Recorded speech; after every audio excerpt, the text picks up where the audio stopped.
It's a story that's intrigued onlookers, but is also posing legal and moral questions.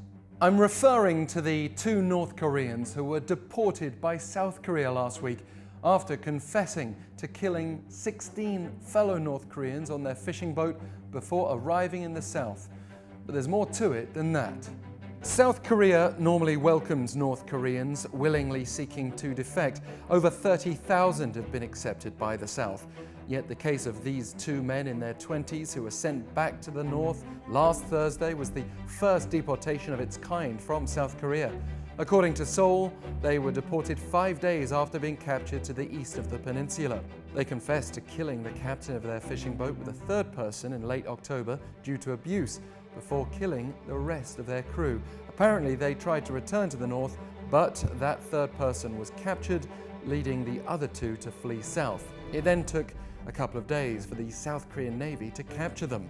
There are two main reasons why Seoul then deported the men rather than the usual course of events when North Koreans say they want to stay. Firstly, as South Korea's Unification Ministry explained, it was determined they could pose a threat to South Koreans. Second, they were seen as criminals on the run rather than sincere escapees seeking refuge.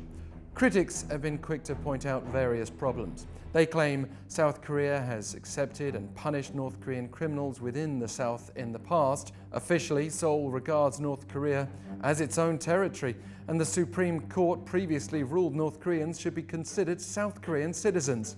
Instead, these men are thought to be heading back to likely torture and perhaps worse in the North.